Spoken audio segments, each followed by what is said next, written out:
have a couple of words, and then we'll send everybody on their way. So, Bill, I know you wanted to talk a little bit about our outgoing and incoming members.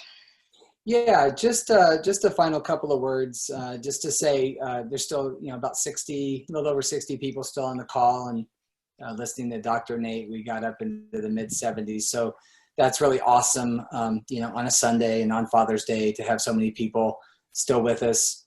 We had a lot of great sessions throughout the day, and just kind of looking at numbers, I was very impressed with the dedication and sticking with it.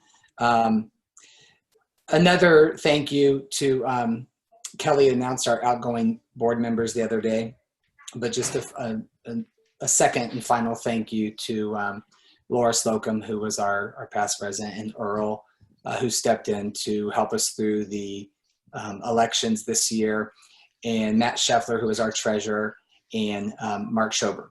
So I really appreciate, their commitment to the board and putting in the time.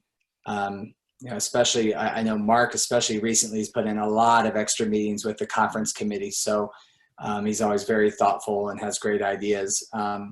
So thank you to that group. And then a welcome to our newly elected board members, which you see there on the screen. Melissa Gurmscheid from Arizona has entered into the 4-year cycle of the presidential chain. Mike Dolan, who is from Texas, but he currently is in Europe.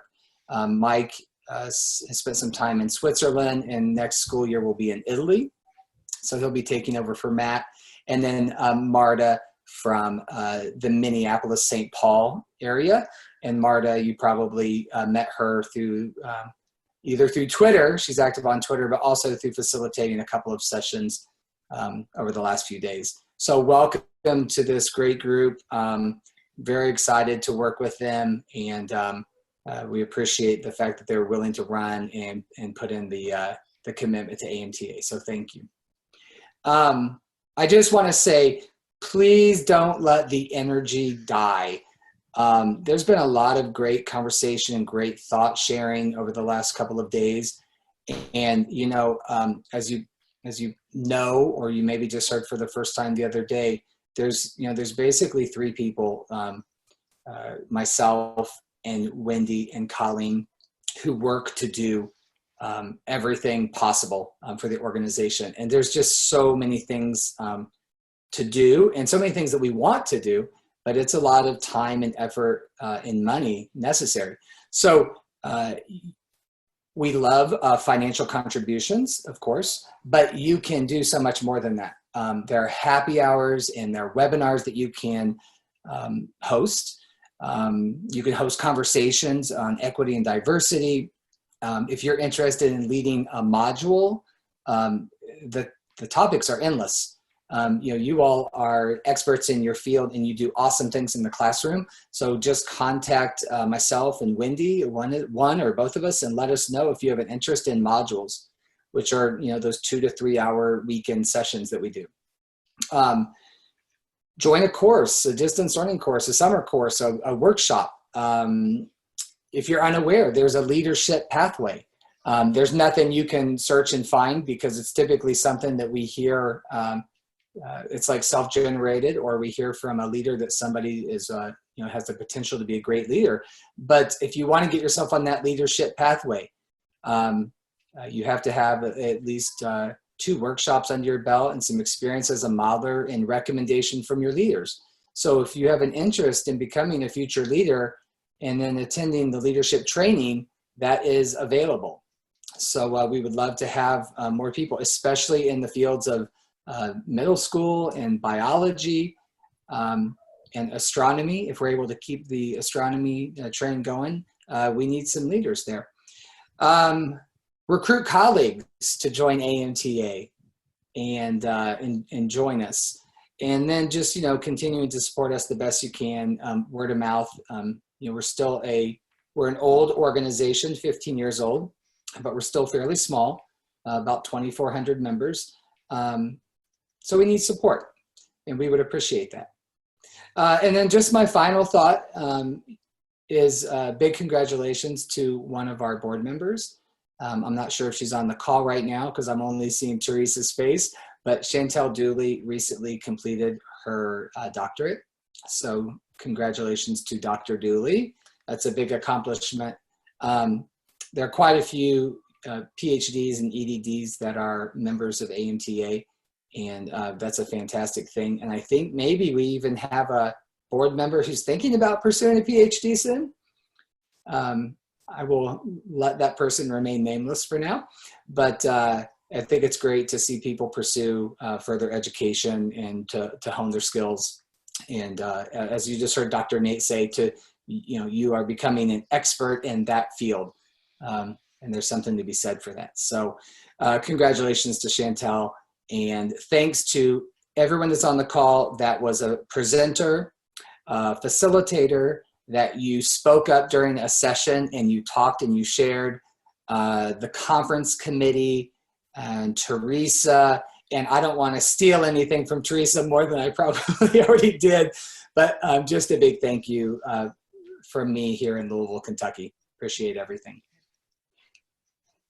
And many thanks to our staff, Bill, Wendy, and Colleen, for everything that you do in front of the scenes and behind the scenes. So awesome, thank you. All right, so before we go, we have a call to action. And something I want to say, this is my own personal philosophy as I think about being in a leadership position here, is that it's important for the AMTA to be sustainable, but that's not enough. It's important that we ensure that it's worth sustaining. We have to know why it's worth sustaining. Many of the people on the call have been involved in AMTA for years. You know why. You know what the worth is to you, to yourself. But we have many new people on the call as well. We have many folks who joined us in this conference for the first time who've never taken a workshop or been to any other of our events. And we want to make sure that we're growing and evolving and continuing to demonstrate our worth to the wider world of educators. So in that spirit, I want to let you know that we're calling ourselves to action. This is based on some of what we've heard here this weekend. There were two things that I think we said we do, particularly one this weekend and one that's been ongoing for several weeks. And I want to let you know that actions speak louder than words. So it's not what we say we're going to do, it's what we actually will do. We've told you that we will support teachers as we navigate this new normal, the uncertainty that comes along with pandemics and remote hybrid teaching. And so some of the things that we will do are to make sure that we've assembled all of the resources in easy to access locations. Bill already has a number of resources on our website, and so no password required. And we will try as best we can to see that it is curated so that it makes sense and is easy to navigate. We were asked by many people yesterday, especially who participated in the tech tools sessions and some of the other sessions, for more time to learn about these tools. So we will offer some webinars that are focused on one specific tool at a time. And you've already filled out surveys here and there. You will get a conference, post-conference survey later this week, and we will ask you if you have expertise that you're willing to share, if you're willing to run that webinar, and we'll see what we can do to set that up. Because you learned a lot yesterday, all of our brains are full. We want to make sure that you don't lose sight of some of that new information. Colleen mentioned this morning, we want to support teacher work groups, however that looks. I know a big need currently is to to sort of collect and refine materials that support modeling instruction and make them work for whatever it is we're going to face when we go back to school in the fall. So again, some of you may have already indicated your interest with Colleen's form this morning. You will get another request later this week with the post-conference survey asking if you are interested in being part of a discipline-specific work group. Something else that we've been saying for several weeks, and probably should have been saying for longer than that, but better late than never, I hope, is that we are, as an organization, we are committed to anti-racist values. And so we have some things that we're going to do, some things that we're committed to doing. We are seeking actively to partner with organizations that represent Black, Indigenous, and people of color, particularly educators. And we want to make sure that we are not just plowing ahead without being a part of the wider conversation. So we, this is a step that some of our board members and workshop leaders have already started to investigate. It's already underway. Book clubs, that was a big topic this weekend. We are all hungry to read about how to be more intentional in our anti-racist practice, how to learn more about cognitive science. That was a big topic this morning. So we will, we'll do it. Melissa Germscheid already started a Facebook group where we are reading, I'm gonna mess up the name of it, Why Do All the Black Kids Sit Together in the Cafeteria? That's already in existence. We can provide webinars so that if you prefer a synchronous method to talk, we can do that. So again, you'll see that come out in the post-conference survey, and we will do what we can to provide you the space to talk with each other and to continue your own education via those important titles. We heard from Step Up ambassadors yesterday, and underrepresentation curriculum came up in a number of sessions. And these are things that work really well in a modeling classroom. And they're ways that you can pretty quickly bring these topics up in your classrooms. And so we are going to do what we can to make sure that as an organization, we're providing you with those resources and getting you what you need to feel ready to do that. The other thing that we've been working on recently, and we started with Colleen's work with our summer workshop hosts this year, to do some explicit training within the summer workshops around questions of equity and anti-racism, and we will continue that. It's probably always been important. It's more important than ever, and we are committed to making sure that it doesn't just become something that somebody mentioned one time, but rather something that is part of our practice. We also, I hope you feel yourself called to action, that you feel that that you can do something, that that your own actions can speak louder than your own words. But sometimes it's hard. I want to do something, but I don't know what. There are some concrete steps that I think, if nothing else, you can learn more about the underrepresentation curriculum. You can learn more about the Step Up lessons, and you can implement those in your classes this fall. You can join one of the work groups. You can join one of the book clubs. You can hold us accountable. That's important. We say this out loud. We want the actions to speak for themselves, but we also want to be held to account by you, our members, to make sure that what we do is what we said we do. And so please consider that as part of a step that you can take.